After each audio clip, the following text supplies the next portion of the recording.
Նախորդ տեսանյութում ես նկարագրեցի Միացյալ Նահանգների և Խորհրդային Միության միջև երկարատև ջախջախիչ պայքարը Սառը պատերազմի տարիներին։ Մանրամասնեցի այդ երկու գերտերությունների միջև գերիշխանության, գաղափարախոսության և համաշխարհային գերակայության համար մղած կատաղի մարտերը։ Այսօրվա տեսանյութում ես կքննարկեմ Սառը պատերազմի ժամանակ պայքարը տնտեսությունների և ճանապարհների համար և Սառը պատերազմի ժամանակներում հիմնադրված կառույցները, ինստիտուտները, որոնք մինչ օրս կարևորագույն դեր են խաղում աշխարհում։ Ողջույն։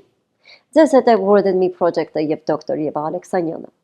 Word and Me Project-ը հարթակ է, որը նվիրված է մեզ շրջապատող աշխարհը, այն ձևավորող ուժերը և առջևում գտնվող ուղին հասկանալուն, ընդհանուր կամ մեծ պատկերին պատմության և տնտեսագիտության ոսպնյակով զննելու շնորհիվ։ Անկախ նրանից, թե ես խոսում եմ անհատի կամ երկրի մասին, իմ նպատակն է տեղեկացնել, կրթել, վերլուծել և ներկայացնել անցյալը, որպեսզի ավելի լավ հասկանանք ներկան և պատկերացնենք, թե ինչ զարգացումներ կարող են լինել ապագայում։ Որպեսզի այս YouTube-յան ալիքը զարգանա, պետք է հիշեցնեմ, որ կարող եք հավանել այս տեսանյութը,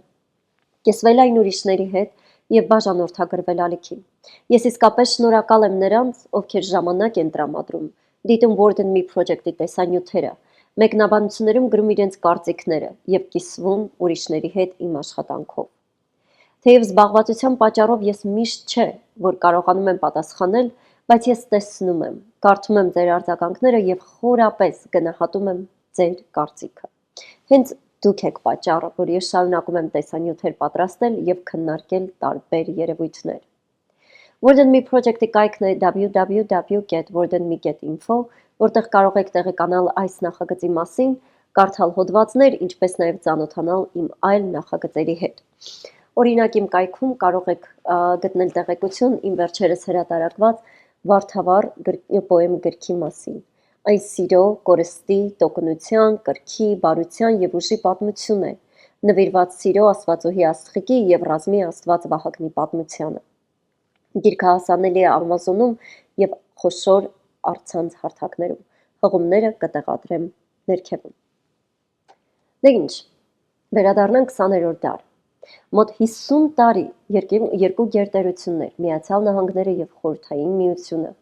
գլոբալ պայքարի մեջ էին իշխանության համար։ Այս երկու բևեռները պայքարում էին ոչ միայն գաղափարների, այլ նաև գլոբալ գերակայության համար, ամեն ասպարեզում։ Որպեսզի լավ հասկանանք, թե ինչ քայլեր են ձեռնարկել և ինչու, պատկերացրեք, թե դուք եք այդ բևեռներից մեկի կամ գերտերություններից մեկի, ասենք Արևմտյան բևեռի առաջնորդ Միացյալ Նահանգների նախագահը։ Դուք նստած եք սպիտակ տանը և պետք է որոշումներ կայացնեք։ Ձեր կայացրած որոշումներն ու քայլերն են, ի վերջո, կամ տանելու ձեր ոխերիմ թշնամու կործանմանը, կամ հենց ձեր երկրի կործանմանը։ Ձեր նպատակը թշնամուն ջախջախելն ու տոտալ հաղթանակ տանելն է։ Իսկ դրա համար ձեզ պետք է հզորանալ։ Իսկ ինչպես կարող եք հզորանալ։ Ձեր տնտեսությունը հզորացնելով, ռազմական առումով հզորանալով և հզոր դաշնակիցներ ձեռք բերելով։ Իհարկե սրան կարելի է ավելացնել նաև կարևորագույն ռեսուրսների վրա թաթը դնելն ու ոչ մի դեպքում թշնամուն թույլ չտալը, որ այդ ռեսուրսներին հասնի և դրանցից օգտվի։ Անշուշտ, որպես առաջնորդ դուք կմտածեք, որ թշնամուն թուլացնելու համար պետք է նրան ներգրավել տարբեր ռազմական բախումներում, ինչի մասին ես խոսեցի նախորդ տեսանյութում։ Հետագայում էլ դեռ տարբեր տեսանյութերի շրջանակներում ես հանգամանորեն կանդրադառնամ այս երևույթին։ Բայց ընդհանուր առմամբ, որպես սպիտակ տան ղեկավարի, ձեզ պետք է հզորացնել Միացյալ Նահանգները տնտեսական և ռազմական առումներով, հզոր ու հավատարիմ դաշնակիցներ ձեռք բերել և դեպի ձեզ գրավել հնարավորինս շատ երկրներ և տնտեսություններ։ Ուստի ինչ եք անում դուք, որպես Միացյալ Նահանգների առաջնորդ, նախ ստեղծում եք ռազմական դաշինքներ։ Դրանցից թերևս ամենակարևորը կամ ամենամեծ կշիռ ունեցողը ՆԱՏՕ-ն է, կամ Հյուսիսատլանտյան դաշինքը։ Ձեր ստեղծած ռազմաքաղաքական դաշինքը ՆԱՏՕ-ն հստակ ուղերձ ունի։ Մեկ անդամի վրա հարձակում է բոլորի վրա։ Եվ սրա յուրօրինակությունն այն է, որ իր պատմության մեջ առաջին անգամ ռազմական դաշինք ստեղծվում է խաղաղ ժամանակներում։ Սովորաբար նման դաշինքներ ստեղծվում են պատերազմական պայմաններում, օրհասական պահերին, ընդդեմ ընդհանուր թշնամու։ Բայց Հյուսիսատլանտյան դաշինքը ՆԱՏՕ-ն յուրօրինակ էր այն առումով, որ ստեղծվեց խաղաղ ժամանակներում եւ միավորեց Միացյալ Նահանգները Արևմտյան Եվրոպայի հետ ընդդեմ ընդհանուր թշնամու, այն է Խորհրդային Միության։ Այս ռազմաքաղաքական դաշինքն իր ստեղծման պահին 1949 թվականին ուներ միայն 12 անդամ երկիր՝ Միացյալ Նահանգները եւ Կանադան, Հյուսիսային Ամերիկայում եւ Բելգիան, Դանիան, Ֆրանսիան, Իսլանդիան, Իտալիան, Լյուքսեմբուրգը, Նիդերլանդները, Նորվեգիան, Պորտուգալիան եւ Միացյալ Թագավորությունը Եվրոպայում։ Այսօր դաշինքն ունի արդեն 32 անդամ երկիր։ Ուկրաինական պատերազմի գլխավոր նպատակներից մեկը Ռուսաստանի համար հենց կասեցնելն էր ՆԱՏՕ-ի ընդլայնումն ու Ռուսաստանի սահմանին մոտենալը։ Ռուսաստանը գուցե հասավ նրան, որ Ուկրաինան ՆԱՏՕ-ի անդամ չդառնա, բայց փոխարենը հենց պատերազմը սկսելուց միաժամանակ անց Ռուսաստանի մեկ այլ հարևան դարձավ ՆԱՏՕ-ի անդամ երկիր։ Եվ այս առումով Ռուսաստանը սխալ հաշվարկ արեց եւ ռազմավարական առումով այս պատերազմը պարտություն կրեց, չկարողանալով կասեցնել ՆԱՏՕ-ի ընդլայնումը։ Ինչևէ, վերադառնամ ՆԱՏՕ-ի ձևավորմանը։ Դաշինքը սկսեց ակտիվորեն գործել սառը պատերազմի հենց սկզբներում, հենց այն ժամանակներում, երբ Խորհրդային Միությունը սկսեց Բեռլինի շրջափակումը։ Դաշինքի առաջնահերթությունը դարձավ Միացյալ Նահանգների աջակցությամբ Արևմտյան Եվրոպայի անվտանգության ապահովումը։ Սա եվրոպացիների համար երկրորդ համաշխարհային պատերազմից հետո դարձավ միակ ուղին Խորհրդային Միության ընդլայնման փորձերից պաշտպանվելու համար։ Իհարկե, Միացյալ Նահանգները չսահմանափակվեց միայն Եվրոպայով։ Եվրոպան մեծ պատկերի միայն մի մասն էր։ Մյուս կարևոր մասերն էին Ասիան եւ Մերձավոր Արևելքը։ Եվ ահա ՆԱՏՕ-ին զուգահեռ Խորհրդային Միության ազդեցության դեմ պայքարելու համար 1954 թվականին Միացյալ Նահանգները ստեղծեց նաև ՍԻԱՏՕ-ն, Հարավ-Արևելյան Ասիայի դաշինքը։ ՍԻԱՏՕ-ի նպատակն էր զսպել կոմունիզմի տարածումը Հարավ-Արևելյան Ասիայում, հատկապես Վիետնամում, Լաոսում եւ Կամբոջայում։ Այս դաշինքի անդամներ դարձան Միացյալ Նահանգները, Մեծ Բրիտանիան, Ֆրանսիան, Ավստրալիան, Նոր Զելանդիան, Պակիստանը, Թայլանդը եւ Ֆիլիպինները։ Ճիշտ է, ՍԻԱՏՕ-ն ընդհանուր առմամբ համարվում էր ձախողված նախաձեռնություն, քանի որ ներքին վեճերը մեծապես խոչընդոտեցին ՍԻԱՏՕ-ի զինված ուժերի ընդհանուր օգտագործմանը։ Այնուամենայնիվ, ՍԻԱՏՕ-ի կողմից ֆինանսավորված մշակույթն ու կրթական ծրագրերը երկարատև ազդեցություն ունեցան Հարավ-Արևելյան Ասիայում։ Ես ցանկանում եմ այստեղ շեշտել Պակիստանը, որպես ՍԻԱՏՕ-ի անդամ։ Պակիստանը կարևոր դեր խաղաց Խորհրդային Միության դեմ ամերիկյան լրտեսական գործունեության հետ կապված հարցում։ Ամերիկան ռազմաբազաներ ուներ Պակիստանում, իր U-2 ինքնաթիռները լրտեսական նպատակներով հենց Պակիստանից էին թռչում դեպի Խորհրդային Միության տարածք։ Իսկ ինչ էր ստանում դրա փոխարեն Պակիստանը։ Միացյալ Նահանգները Պակիստանին վաճառեց եւ տրամադրեց բավականին առաջադեմ զենք եւ խաղաղ օգտագործման համար ատոմային տեխնոլոգիաներ։ Խաղաղ օգտագործման համար։ Սա իհարկե լարեց առանց այդ էլ լարված Միացյալ Նահանգներ-Հնդկաստան հարաբերությունները եւ Հնդկաստանին ավելի ու ավելի մոտեցրեց Խորհրդային Միությանը։ Դրա համար այսօր էլ մենք տեսնում ենք Հնդկաստան-Ռուսաստան թեև չեզոք, բայց համեմատաբար ջերմ հարաբերություններ։ Եվ պարբերաբար Հնդկաստանը կարծես թե արևմուտք է գնում, բայց հետո հետ քայլ է անում, խոսում է չեզոք դիրքերից եւ ոչ մի կերպ իրեն ամբողջությամբ չի կապում Միացյալ Նահանգների հետ։ Սա տասնամյակների պատմություն ունի։ Սրա մասին ես առանձին կխոսեմ։ Ինչևէ, Մերձավոր Արևելքում Միացյալ Նահանգները 1955 թվականին ստեղծեց CENTON, Central Treaty Organization-ը, որը սկզբնական շրջանում հայտնի էր որպես Բաղդադի պակտ։ Այս կազմակերպության նպատակն էր կասեցնել Խորհրդային Միության ներթափանցումը Մերձավոր Արևելք։ Անդամ երկրներն էին Թուրքիան, Իրանը, Պակիստանը, Մեծ Բրիտանիան եւ շատ կարճ ժամանակ նաեւ Իրաքը։ Միացյալ Նահանգները թեև իրավաբանորեն չէր մտնում այս կազմակերպության կազմի մեջ, բայց իր դիտորդներն ուներ հիմնական մարմիններում եւ հովանավորում էր այս կազմակերպությունը։ Այս դաշինքներն իրենց էությամբ միևնույն ՆԱՏՕ-ի մոդելի ընդլայնումն էին այլ աշխարհագրական վայրերում։ Նրանք ծառայում էին որպես ամերիկյան եւ արևմտյան ազդեցության գործիքներ աշխարհում կոմունիստական ռեժիմի տարածումը զսպելու համար։ Կոմունիզմի դեմ Միացյալ Նահանգները կատաղի պայքար մղեց տարբեր աշխարհամասերում։ Միացյալ Նահանգները աջակցեց ռեժիմների, երբեմն ժողովրդական, երբեմն սարսափելի ռեժիմների։ Այնպիսի ռեժիմների, որոնք որպես կանոն խոստանում էին դիմադրել կոմունիզմին եւ իհարկե պաշտպանել ամերիկյան շահերը։ Ես պատրաստվում եմ խոսել Սառը պատերազմի ժամանակների Ինդոնեզիայի եւ գուցե նաեւ Չիլիի մասին եւ դուք հստակ կտեսնեք, թե ինչ նկատի ունեմ։ Ամեն դեպքում Արևմտյան Գերմանիայից մինչև Հարավային Կորեա, Սաուդյան Արաբիայից մինչև Ճապոնիա, Միացյալ Նահանգները կառուցեց իր սեփական ազդեցության գոտիները տնտեսական, ռազմական եւ գաղափարախոսական առումներով։ Այժմ մի պահ կանգ առնեք։ Պատկերացրեք, որ դուք հիմա Միացյալ Նահանգների հակառակորդի Խորհրդային Միության առաջնորդն եք։ Ենթադրենք Ստալինն եք։ Դուք տեսնում եք, որ ամբողջ աշխարհով մեկ Միացյալ Նահանգները ռազմական դաշինքներ է կնքում, ռազմաբազաներ է տեղադրում աշխարհով մեկ։ Դուք ինչ եք անում։ Անում եք նույնը, ինչ Միացյալ Նահանգները։ Եվ ահա 1955 թվականին Խորհրդային Միությունը ստեղծում է իր սեփական ռազմական դաշինքը, Վարշավայի պայմանագիրը, որպես ՆԱՏՕ-ին հակազդելու ուղիղ քայլ, ուղիղ պատասխան։ Այս դաշինքի անդամ երկրները դարձան Խորհրդային Միությունը, Լեհաստանը, Արևելյան Գերմանիան, Չեխոսլովակիան, Հունգարիան, Բուլղարիան,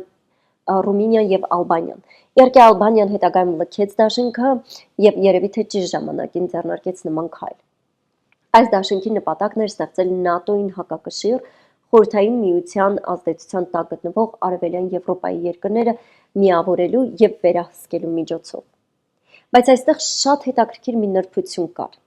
Սա թույլ տվեց Խորհրդային Միությանը ոչ միայն համատեղ ռազմական ուժ ստեղծել, այլ նաեւ օրենքով ամրագրել, որ կարող է զորք մտցնել այդ երկրներ, երբ անհրաժեշտ գտնի նման քայլը։ Խորհրդային Միությունը նման անհրաժեշտություն համարեց եւ 1956 թվականին, երբ զորք մտցրեց Հունգարիա, եւ 1968 թվականին, երբ զորք մտցրեց Չեխոսլովակիա։ Այն ժամանակ, երբ երկու երկրներում էլ սկսվեցին ազատականացման եւ քաղաքական բարեփոխումների ձգտումներ։ Այս ներխուժումներից հետո Հունգարիան եւ Չեխոսլովակիան հայտնվեցին Խորհրդային Միության ավելի խիստ վերահսկողության տակ, ինչը նրանց զրկեց իրական ինքնիշխանությունից եւ անկախ քաղաքական որոշումներ կայացնելու հնարավորությունից։ Փաստացի, Վարշավայի դաշինքի միջոցով այդ երկրները իբր հանուն համատեղ անվտանգության իրենց ձեռքով հանձնեցին իրենց անկախությունը Խորհրդային Միությանը։ Եվ Խորհրդային Միությունը այդ փաստաթուղթը օգտագործեց այդ հնարավորությունը որպես իրավական հիմք, երբ պետք եղավ ճնշել համաժողովրդական շարժումները։ Այսինքն այդ ռազմական դաշինքը չպաշտպանեց այսպես կոչված արտաքին թշնամուց, այլ կիրառվեց ներսում եւ ներսից հարված հասցնելու համար։ Երևի թե ինչ որ մերօրյա ռազմական դաշինք հիշեցնում է, որն ավելի մեծ հավանականությամբ ներսից կհարվածի, քան թե թշնամու դեմ կպաշտպանի։ Ամեն դեպքում, թե Խորհրդային Միությունը եւ թե Միացյալ Նահանգները ունեին նաեւ բազմաթիվ ֆորմալ եւ ոչ ֆորմալ երկկողմանի ռազմական համագործակցություններ։ Սա ռազմական ինստիտուտների, կառույցների եւ համագործակցության մասով, բայց կար նաեւ տնտեսական մասը։ Վաշինգտոնին պետք էր գլոբալ լավ գործող համակարգ, առևտրի անվտանգ միջանցքներ եւ ազդեցության գոտիներ, որոնք կկապեին ամերիկյան ազդեցության գոտու տնտեսությունները։ Միացյալ Նահանգներին պետք էր տնտեսապես հզոր դաշնակիցներ։ Միացյալ Նահանգները մի բան շատ լավ էր հասկանում։ Թուլացած, աղքատացած երկրներում ժողովրդական դժգոհությունը կարող էր գնալով աճել եւ ի վերջո երկրները կարող էին դառնալ կամ կոմունիստական կամ նացիստական։ Հարուստ տնտեսություններում նման շարժումները շատ քիչ հավանական էին։ Ոսի եթե հիշում եք Ճապոնիայի մասին տեսանյութում ես պատմեցի, թե ինչպես Միացյալ Նահանգները վերականգնեց Ճապոնիայի տնտեսությունը եւ հարստացրեց այդ երկիրը։ Առանց Միացյալ Նահանգների աջակցության Ճապոնիան երբևէ չէր դառնա այսօրվա Ճապոնիա, անկախ նրանից, թե ինչքան լավ մշակույթ կամ պոտենցիալ ուներ։ Արևմտյան Եվրոպայում Միացյալ Նահանգները նույն բանն արեց Մարշալի պլանի միջոցով։ Մարշալի պլանը մեծ հաշվով տնտեսական զենք էր, ամերիկյան լայնածավալ նախաձեռնություն, որը նպատակ ուներ օգնելու վերականգնել Երկրորդ համաշխարհային պատերազմի հետևանքով ավերված քայքայված Արևմտյան Եվրոպան։ 1948 թվականին սկսված այս ծրագիրը Արևմտյան Եվրոպային տրամադրեց ավելի քան 13 միլիարդ դոլար, իսկ այսօրվա դոլարով շուրջ 150 միլիարդ դոլարի օգնություն դրամաշնորհների վարկերի տեսքով։ Մարշալի պլանով Միացյալ Նահանգները ձգտում էր կանխել կոմունիզմի տարածումը Արևմտյան Եվրոպայում, հատկապես Ֆրանսիայում և Իտալիայում, որտեղ կոմունիստական կուսակցությունները մեծ ժողովրդականություն ունեին։ Ուստի Միացյալ Նահանգները շտապեց գործել և տնտեսապես օգնել Եվրոպային, քանի որ տնտեսապես կայունացած և հարուստ Եվրոպան դժվար թե կոմունիստական դառնար։ Կոմունիստական շարժումները հիմնականում պարարտ հող էին գտնում աղքատ կապիտալիստական երկրներում միայն։ Այնպես որ Ամերիկայի պատկերացմամբ տնտեսապես կայուն, բարեկարգվող Եվրոպան պետք է դառնար իսկական մի բերդ ամերիկյան արժեքների, այն է ազատ շուկայի, ժողովրդավարության և կապիտալիզմի համար։ Եվ ինչպես շատ նման դեպքերում, այնպես էլ Մարշալի պլանի դեպքում նման աջակցությունը խթանեց նաև Միացյալ Նահանգների տնտեսությունը, քանի որ եվրոպական երկրները սկսեցին գնել ամերիկյան ապրանքներ և տեխնոլոգիա իրենց տնտեսությունների վերակառուցման և հզորացման համար։ Մարշալի պլանը դարձավ տնտեսական այն խարիսխը, որն ապահովեց ոչ միայն Եվրոպայի վերակառուցումը, այլև ապահովեց այն հանգամանքը, որ Եվրոպան բաց մնա ամերիկյան ապրանքների համար և քաղաքականապես ու տնտեսապես կապված լինի Միացյալ Նահանգների հետ։ ՆԱՏՕ-ի և Մարշալի պլանի շնորհիվ Միացյալ Նահանգները զգալիորեն ամրապնդեց իր տնտեսական և ռազմավարական ներկայությունը Ատլանտյան օվկիանոսում և դրա շուրջ։ Սա ապահովեց Միացյալ Նահանգների մուտքը եվրոպական նավահանգիստներ և շուկաներ։ Այսպես Մարշալի պլանով Միացյալ Նահանգները դարձավ Արևմտյան Եվրոպայի համար հիմնական տնտեսական գործընկեր, իսկ ՆԱՏՕ-ի միջոցով Միացյալ Նահանգները ռազմական ենթակառուցվածքներ ստեղծեց Եվրոպայում և հաստատեց, որ իր նավատորմի գերակա դերը Ատլանտյան առևտրային ուղիների ապահովման գործում, հատկապես ՆԱՏՕ-ի Atlantic Command-ի շրջանակներում։ Սրանով Միացյալ Նահանգները դարձավ Ատլանտյան տարածաշրջանի ազատ առևտրի և ծովային ուղիներով անվտանգ ապրանքաշրջանառության գլխավոր երաշխավորը, ինչը ընդ որում Միացյալ Նահանգները մեծ հաշվով հանդիսանում է մինչ օրս։ Այսպիսով հենց Մարշալի պլանը դարձավ Սառը պատերազմի առաջին մեծ ռազմավարական հաղթանակներից մեկը Միացյալ Նահանգների համար։ Այն տնտեսական օգնության միջոցով ամերիկյան ազդեցությունը տարածեց ողջ Եվրոպայում մեկ։ Միացյալ Նահանգները նմանատիպ նախաձեռնություններ արեց նաև Մերձավոր Արևելքում և Ասիայում։ Իհարկե, Մարշալի պլանն անհանգստացրեց Խորհրդային Միությանը։ Ամերիկյան ազդեցության տարածումը Արևմտյան Եվրոպայի տնտեսությունների վերականգնումն ու աշխուժացումը սկսեցին մտավախություններ առաջացնել Խորհրդային Միության համար։ Խորհրդային Միությունն անհանգստացած էր, որ Արևելյան Եվրոպայի երկրներն էլ կցանկանան օգտվել նման հնարավորությունից և դեպի արևմուտք կգնան։ Եվ ահա ի պատասխան Մարշալի պլանի, Խորհրդային Միությունը Արևելյան Եվրոպայում ստեղծեց սեփական տնտեսական համակարգը, տնտեսական փոխօգնության խորհուրդը, որը հայտնի էր Comecon անունով։ Comecon-ը միավորում էր սոցիալիստական երկրները պլանային ոչ շուկայական տնտեսական մոդելի հիման վրա։ Այն ապահովում էր Խորհրդային Միության տնտեսական գերակայությունը, ռեսուրսների վերահսկողության հնարավորություն էր տալիս Խորհրդային Միությանը, ինչպես նաև որոշ առումներով տնտեսական կախվածություն էր առաջացնում։ Comecon-ի տնտեսական վերահսկողության հնարավորությունը մեծ հաշվով լրացնում էր Վարշավայի դաշինքի ռազմական վերահսկողությունը։ Իսկ ինչ վերահսկողության մասին է խոսքը։ Խորհրդային Միությունը սոցիալիստական բլոկի և իր գործընկեր երկրների հետ առևտուրը չէր իրականացնում դոլարով, թեև հենց դոլարն էր ճանաչված որպես միջազգային փոխարժեք, որպես միավոր, հա։ Փոխարենը օգտագործում էր Խորհրդային Միությունը այսպես կոչված փոխադարձ հաշվարկային ռուբլին տնտեսական հաշվարկների և առևտրի համար։ Այս ռուբլին ուներ միասնական ոչ շուկայական մեծ հաշվով արհեստական փոխարժեք։ Ռուբլու կիրառումը թույլ էր տալիս ԽՍՀՄ-ին վերահսկել առևտրային հոսքերը և տնտեսական կախվածության մեջ պահել այդ բլոկի երկրներին, քանի որ հետո երկրները այդ ռուբլին չէին կարողանա օգտագործել Կոմիկոնի դաշինքի երկրներից դուրս առևտրի համար։ Այլ կերպ ասած, Կոմիկոնի համակարգում առևտուրը տեղի էր ունենում փակ շրջանակում։ Անդամ պետությունները հիմնականում միմյանց հետ էին առևտրական հարաբերությունների մեջ եւ գործնականում նրանք պարտադրված էին օգտագործել խորհրդային փոխադարձ հաշվարկային ռուբլին, հատկապես ԽՍՀՄ-ից ապրանքներ ձեռք բերելու համար։ Այսօր, երբ տեսնում ենք Չինաստանի եւ Ռուսաստանի միջև խորացող տնտեսական համագործակցությունը, որի շրջանակում առևտրի զգալի մասը իրականացում է չինական յուանով,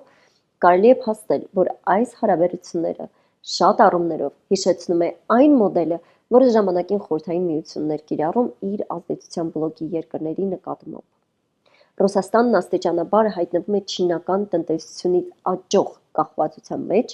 քանի որ առևտուրը յուանով նվազեցնում է Ռուսաստանի մանևրելու կարողությունը եւ խորացնում է ֆինանսական եւ ռազմավարական համակեցությունը ոչ իշահ հավասար գործընկերության։ Այս կախվածության նշաններն արդեն նկատելի են, հատկապես Սիբիրի հումքային պաշարների եւ ռազմավարական տարածքների վերաբերյալ բանակցություններում, որոնք հաճախ ընթանում են Չինաստանի պայմաններով։ Ուկրաինական պատերազմի սկսվելուց ի վեր ինձ քանիցս հարցրել են, ինչ ես կարծում, ով կհաղթի, եւ ես միշտ նույն կեսկատակ ես լուրջ պատասխանն եմ տվել՝ Չինաստանը։ Սիբիրի տեսքով։ Հարցը ոչ մի անգամ ինձ համար այն չէր եղել, թե արդյոք Չինաստանը մեջքից Ռուսաստանին կհարվածի, թե ոչ։ Գոնե ինձ համար միակ հարցն այսքան ժամանակ այն է, թե երբ կհարվածի։ Ինչևէ, վերադառնամ սառը պատերազմին։ Ի տարբերություն Միացյալ Նահանգների, որը տարբեր աշխարհամասերում դաշինքներ էր կնքում տարբեր երկրների խմբերի հետ, Կոմիկոնից բացի Խորհրդային Միությունը մեծ հաշվով չուներ այլ պաշտոնական տնտեսական դաշինքներ։ Քանի դեռ Խորհրդային Միությունը կենտրոնանում էր տարբեր երկրների հետ ուղիղ եւ երկկողմանի հարաբերությունների վրա, Միացյալ Նահանգները կարևոր տարածաշրջաններում բլոկեր էր ստեղծում, նոր դաշինքներ միասնական ուժերով համատեղ կանխելով Խորհրդային Միության ազդեցության ընդլայնումը։ Սա հենց այն է, ինչ այսօր անում է Չինաստանը։ Չինաստանն այսօր շատ առումներով անում է նույն քայլերը, ինչ Միացյալ Նահանգներն արեց սառը պատերազմի ժամանակ։ Նույն բանն է, գործիքակազմը բացարձակ չի փոխվել։ Մերձավոր Արևելքում Միացյալ Նահանգները խորը եւ ռազմավարական հարաբերություններ հաստատեց նավթով հարուստ միապետությունների հետ, ինչպիսիք են Սաուդյան Արաբիան, Քուվեյթը, Կատարը եւ Արաբական Միացյալ Էմիրությունները։ Ռազմական օգնության, զենքի գործարքների, տնտեսական աջակցությունների եւ ռեժիմների անվտանգության երաշխիքների համադրությամբ Միացյալ Նահանգները կարողացավ ոչ միայն ամրապնդել իր ազդեցությունը Մերձավոր Արևելքում, այլ նաև ապահովել իր մուտքն ու վերահսկողությունը Պարսից ծոցի հսկայական նավթային պաշարների նկատմամբ։ Այս հարաբերությունները նաև թույլ տվեցին Միացյալ Նահանգներին ազդել նավթի համաշխարհային գների վրա, օգտագործել նավթը որպես դիվանագիտության միջոց եւ ամենակարևորը ապահովել նավթի անխափան հոսքը Պարսից ծոցով եւ Հորմուզի նեղուցով դեպի համաշխարհային շուկաներ, հատկապես եվրոպական, ասիական եւ իր սեփական տնտեսությունը սպասարկելու համար իհարկե։ Նույնը եղավ Ասիայում։ Ամերիկյան ազդեցությունն Ասիայում ձևավորվեց հիմնական ռազմավարական դաշինքների եւ ռազմաբազաների միջոցով։ Ճապոնիան դարձավ Միացյալ Նահանգների առաջնորդությամբ եւ պաշտպանության ներքո ոչ միայն տարածաշրջանային ռազմական հենակետ եւ լուրջ խաղացող, այլ նաեւ ծաղկող կապիտալիստական տնտեսություն, որը վերածվեց ամերիկյան արժեքների եւ ազատ շուկայական համակարգի վառ օրինակ Ասիայում։ Նույնը եղավ Հարավային Կորեայում։ Կորեական պատերազմի ավարտից հետո Թայվանում Չինաստանի քաղաքացիական պատերազմի արդյունքում եւ այլն։ Միացյալ Նահանգները տեղակայեց զորքեր եւ նյութական ռեսուրսներ, ծաղկեցրեց այս երկրները եւ հզոր դաշնակիցներ պատրաստեց կոմունիստական Չինաստանի եւ Հյուսիսային Կորեայի ազդեցությանը հակազդելու եւ Խաղաղ օվկիանոսում առևտրային ուղիների անվտանգությունը երաշխավորելու համար։ Իսկ հա Լատինական Ամերիկայում Միացյալ Նահանգները կիրառեց Մոնրոյի դոկտրինը, որպես հիմք արդարացնելու իր քաղաքական ու ռազմական միջամտությունները, հատկապես այն վայրերում, որտեղ կոմունիստական ազդեցությունը սպառնալիք էր դիտվում։ Մոնրոյի դոկտրինը ձևակերպվել էր 1823 թվականին, Սառը պատերազմից ավելի քան մեկ դար առաջ։ Դրա հիմնական ուղերձն էր, որ եվրոպական տերությունները պետք է հրաժարվեն արևմտյան կիսագնդում, հատկապես Լատինական Ամերիկայում, իրենց նախկին գաղութներից եւ ազդեցությունից, քանի որ այսուհետ այդ տարածքը դուրս էր գալու եվրոպական քաղաքականության եւ միջամտության շրջանակներից։ Փոխարենը Միացյալ Նահանգները պարտավորվում էր չմիջամտել Եվրոպայի գործերին եւ պահպանել չեզոքություն Եվրոպայի ներսում ընթացող հակամարտությունների ժամանակ։ Հենց սրա համար Միացյալ Նահանգները երկար ժամանակ չմիացավ Երկրորդ համաշխարհային պատերազմին եւ միացավ միայն այն ժամանակ, երբ իր տարածքի վրա հարձակում եղավ։ Ըստ Մոնրոյի դոկտրինի, արևմտյան կիսագունդը, այսինքն հյուսիսային եւ հարավային Ամերիկաները, վերապահված էր Միացյալ Նահանգների հետաքրքրությունների դաշտին եւ ոչ մի այլ տերություն իրավունք չուներ ոչ այնտեղ ոտք մտցնելու, դնելու, ոչ էլ ազդեցություն ընդլայնելու։ Մոնրոյի դոկտրինով Միացյալ Նահանգները հանդես էր գալիս որպես այդ տարածաշրջանի ինքնիշխանության եւ կարգի երաշխավորի։ Սառը պատերազմի ընթացքում Մոնրոյի դոկտրինն ընկալվեց որպես Միացյալ Նահանգներին լիազորում, կանխելով Խորհրդային Միության ազդեցության տարածումը Լատինական Ամերիկայում։ Գվատեմալայում 1954 թվականին եւ Չիլիում 1973 թվականին իրականացված հեղաշրջումները, ինչպես նաև Կուբայի խոզերի ծովածոցի ձախողած ներխուժումը վկայում են, որ Վաշինգտոնը վճռական էր տրամադրված թույլ չտալու, որ կոմունիստական կառավարություններ հաստատվեն արևմտյան կիսագնդում։ Միացյալ Նահանգները Հարավային Ամերիկայում ուներ զգալի տնտեսական հետաքրքրություններ ռեսուրսների, կարևոր նավահանգիստների եւ ջրային ուղիների տեսքով։ Շարունակելով պահել Հարավային Ամերիկան որպես իր ազդեցության գոտի, Միացյալ Նահանգները շարունակում էր Խաղաղ եւ Ատլանտյան օվկիանոսներով առևտրային ուղիների վերահսկումը։ Ուստի Հարավային Ամերիկայի դեպքում Միացյալ Նահանգներն ամեն ինչ անում էր, որ Սովետական Միությունը որևէ դաշնակից կամ ազդեցության գոտի չունենա։ Ի տարբերություն Եվրոպայի, ի տարբերություն Ասիայի եւ այլն, Հարավային Ամերիկայում առհասարակ արևմտյան կիսագնդում ցանկացած փոփոխություն կամ Խորհրդային Միության ազդեցության ընդլայնում Միացյալ Նահանգները համարում էր իր ազգային անվտանգության անմիջական սպառնալիք։ Աֆրիկայում եւս Միացյալ Նահանգները մրցում էր ազդեցության համար, հատկապես նորանկախ պետություններում, որոնք ազատվել էին գաղութատիրության ջիրաններից եւ փնտրում էին արտաքին աջակիցներ։ Եվ Միացյալ Նահանգները եւ Խորհրդային Միությունը ձգտում էին ապահովել իրենց դիրքերը այս երկրներում, առաջարկելով զարգացման վարկեր, ռազմական օգնություն, ենթակառուցվածքների հետ կապված աջակցություն եւ այլն։ Աֆրիկայի աշխարհագրական դիրքը երեք խոշոր ջրային ուղիների, Ատլանտյան օվկիանոսի, Հնդկական օվկիանոսի եւ Կարմիր ծովի միջև դարձնում էր այն ռազմավարական հսկայական նշանակության տարածաշրջան։ Աֆրիկյան նավահանգիստները Սենեգալում, Քենիայում, Ջիբութիում եւ այլուր հնարավորություն էին տալիս վերահսկելու գլոբալ նավագնացության հիմնական ուղիները։ Սա էր ապահովում մուտք դեպի Ասիա, Եվրոպա, Մերձավոր Արևելք եւ Լատինական Ամերիկա։ Ուստի Աֆրիկայի համար մրցակցությունը միայն ռեսուրսների շուրջ չէր։ Այս մրցակցությունը վերաբերում էր ծովային գերակայությանը, ռազմաբազաների տեղակայման հնարավորությանը եւ այն հարցին, թե ով կունենա առավելություն համաշխարհային առևտրի եւ ռազմավարական մատակարարման ուղիների վերահսկման հարցում։ Իսկ այ որպեսզի ավելի շահեկան դիրքերում լինի Միացյալ Նահանգները թե դիվանագիտական եւ թե տնտեսական առումներով եւ դեպի իրեն գրավի տարբեր աֆրիկյան, հարավ ամերիկյան, ասիական, եվրոպական երկրներ, Միացյալ Նահանգները ստեղծեց կարևորագույն ինստիտուտներ, որոնք մինչ օրս գործում են եւ մեծ դեր են խաղում աշխարհում։ Իսկ որոնք էին այդ ինստիտուտները։ 1944 թվականին, երբ Երկրորդ համաշխարհային պատերազմը դեռ չէր ավարտվել, աշխարհի խոշորագույն տնտեսությունների ղեկավարները հավաքվեցին Միացյալ Նահանգների Նյու Հեմփշիր նահանգի Բրեթոն Վուդս քաղաքում մշակելու պատերազմի հետևանքով վերաձևավորվող աշխարհի ֆինանսական նոր կարգը։ Նրանց նպատակն էր ստեղծել մի համակարգ, որը կկանխի այնպիսի տնտեսական անկայունություն,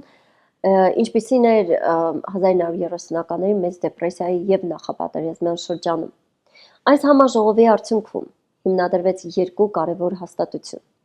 Մեկը արժույթի միջազգային հիմնադրամն էր, որի հիմնական խնդիրն էր ապահովել արժույթների կայունությունը, վերահսկել փոխարժեքների համակարգը և տրամադրել վարկեր այն երկրներին, որոնք ժամանակավոր ֆինանսական ճգնաժամի մեջ էին հայտնվում։ Բրետոն Վուդսի համակարգի առանցքային սկզբունքը դարձավ այն, որ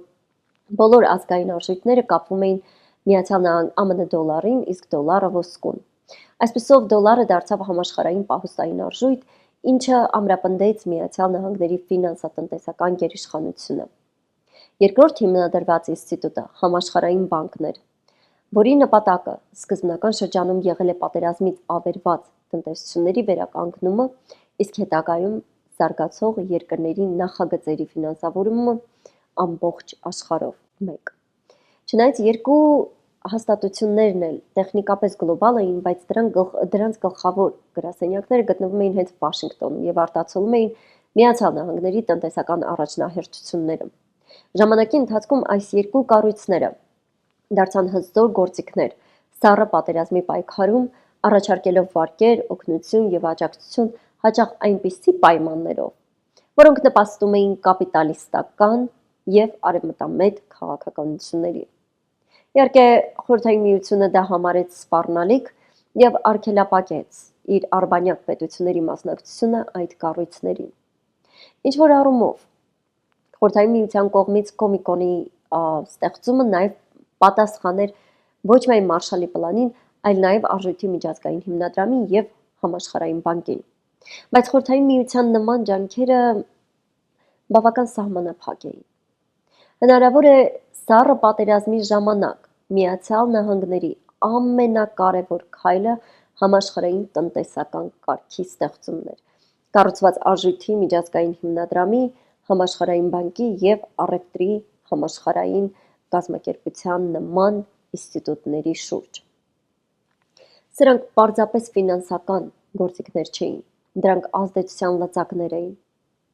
Այն երկրները, որոնք կապիտալի կարիք ունեին, հաճախ հայտնվում էին Վաշինգտոնի ուղեծրում ոչ թե ուղիղ ռազմական ճնշման, այլ ֆինանսական կախվածության միջոցով։ Երկրներին տրամադրվում էին վարկեր և դրամաշնորհներ, խորհրդատվական ծառայություններ, պայմանով, որ այդ երկրները կբացեն իրենց շուկաները, ճանապարհները, ինչպես նաև որոշ դեպքերում նաև մուտքը դեպի իրենց բնական ռեսուրսներ։ Սա փոխադարձ շահերի հռետորաբանությամբ էր ներկայացվում, բայց իր էությամբ ձևավորում էր տնտեսական կախվածության համակարգ։ ԱՄՆ-ը քայլ առ քայլ ստեղծեց մի ամբողջ գլոբալ համակարգ, որը գործում է մինչ օրս։ Բացի այս, ԱՄՆ-ը դարձավ ոչ միայն ֆինանսական հոսքերի գլխավոր կենտրոն, այլ նաև այդ հոսքերի ֆիզիկական անվտանգության ապահովողը։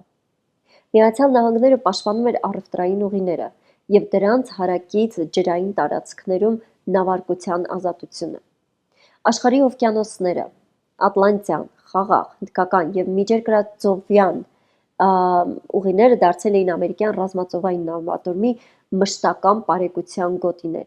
Նման պարեկությունը ծառայում էր ոչ միայն Խորհրդային Միության ուժերի զսպման համար, այլ նաև գլոբալ առևտրային համակարգի երաշխավորման համար։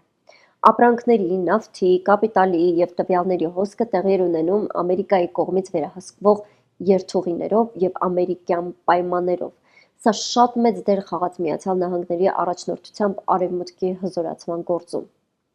Վերջապես անդրադառնամ մեկ այլ ինստիտուտի, որը ստեղծվեց մոտորապես նույն ժամանակաշրջանում, ինչ Արժույթի միջազգային հիմնադրամն ու Համաշխարհային բանկը։ Այդ ինստիտուտն էր Միավորված ազգերի կազմակերպությունը կամ ՄԱԿ-ը։ ՄԱԿ-ը հիմնադրվեց Երկրորդ համաշխարհային պատերազմի ավարտից անմիջապես հետո։ Այն հավակնոտ նպատակներ ուներ՝ խթանելու համաշխարհային խաղաղությունը, պաշտպանելու մարդու իրավունքները և զարգացնելու միջազգային համագործակցությունը։ Սակայն այդ գաղափարական հիմքերին զուգահեռ ՄԱԿ-ը շատ արագ դարձավ սառը պատերազմի գլխավոր քաղաքական հարթակներից մեկը, որտեղ ԱՄՆ-ն ու Խորհրդային Միությունը իրենց մրցակցությունը տեղափոխեցին դիվանագիտական ասպարեզ։ Անվտանգության խորհուրդը, որը ՄԱԿ-ի ամենահզոր կառույցն է, բաղկացած է 5 մշտական անդամներից՝ Միացյալ Նահանգներ, Խորհրդային Միություն, հիմա արդեն Ռուսաստան, Մեծ Բրիտանիա, Ֆրանսիա և Չինաստան։ Այդ մշտական անդամներն ունեն վետոյի իրավունք։ Սառը պատերազմի տարիներին ՄԱԿ-ի գործունեությունը հաճախ դառնում էր բլոկային հակադրության զոհ։ Միացյալ Նահանգները և Խորհրդային Միությունը պարբերաբար օգտվում էին իրենց վետոյից, մրցում էին նորանկախ պետությունների ձայների համար Գլխավոր ասամբլեայում և փորձում էին ՄԱԿ-ը դարձնել իրենց արժեքների և աշխարհաքաղաքական շահերի արտահայտման հարթակ։ Իսկ ինչ նորանկախ պետությունների մասին է խոսքը։ Պետք է նշել, որ Միացյալ Նահանգները Երկրորդ համաշխարհային պատերազմից հետո շատ ուշագրավ մի բան արեց։ Միացյալ Նահանգները ճնշում գործադրեց եվրոպական տերությունների վրա, ստիպելով նրանց աստիճանաբար դուրս գալ իրենց գաղութներից։ Ճիշտ այնպես, ինչպես Միացյալ Նահանգները մերժում էր նացիզմն ու կոմունիզմը, նա նույն կերպ չէր ընդունում բրիտանական և ընդհանրապես եվրոպական գաղութատիրությունը։ Եվ քանի որ նացիզմի դեմ հաղթանակը մեծապես կախված էր հենց Միացյալ Նահանգների ռազմական, տնտեսական և նյութական աջակցությունից, Վաշինգտոնն իրեն թույլ տվեց պահանջել, որ Բրիտանիան դուրս գա Աֆրիկայից, Ֆրանսիան Հինդոչինիայից և Արևմտյան Աֆրիկայից, Նիդերլանդները Ինդոնեզիայից և այլն։ Այս գործընթացի արդյունքում ծնվեցին նորանկախ պետություններ, որոնցից շատերը հետագայում դարձան Միավորված ազգերի կազմակերպության անդամներ և խաղացին կարևոր դեր Սառը պատերազմի բևեռների միջև հավասարակշռություն պահելու գործում։ Իհարկե, ինստիտուտների հիմնադրումանը զուգահեռ թե Խորհրդային Միությունը և թե Միացյալ Նահանգները փորձում էին վերաձևավորել համաշխարհային քարտեզը։ Այս երկու բևեռներն էլ կառուցեցին երկաթուղիներ, հիմնեցին ռազմաբազաներ և մուտք ունեցան դեպի նավահանգիստներ աշխարհի տարբեր երկրներում։ Երկու գերտերություններն էլ մատակարարում էին զենք, խորհրդական ներխորհրդատվություն, տնտեսական օգնություն, ոչ միայն գաղափարախոսություն տարածելու, այլև ազդեցություն տարածելու համար և ցանկանում էին ապահովել իրենց ապրանքների, նավերի և ռեսուրսների ազատ տեղաշարժը կենսականորեն կարևոր ճանապարհներով և միջանցքներով։ Սա կատաղի պայքար էր աշխարհագրական դիրքի, ռեսուրսների, առևտրային ուղիների, տնտեսությունների և ազդեցության գոտիների վերահսկման համար։ Եվ այս պայքարում երկու բևեռներն էլ օգտագործում էին տարբեր գործիքակազմ, կլինի դա ինստիտուտները, տնտեսական աջակցությունը, առևտրի անվտանգությունը, թե մեկ այլ բան։ Այս պայքարը մղվում էր վերահսկողության համար։ Վերահսկողություն տնտեսությունների, շուկաների, բնական պաշարների, տարածքների և վերջապես այն գլոբալ համակարգերի նկատմամբ, որոնք որոշիչ էին, թե ով կարող է մուտք ունենալ, ով ազդեցության լծակ և ով պետք է դուրս մնա խաղից կամ տարածաշրջանից։ Սրանով թերևս ավարտեմ այսօրվա տեսանյութը։ Չմոռանաք սեղմել հավանել կոճակը և կիսվել Word in Me Project-ի տեսանյութով։ Կհանդիպենք։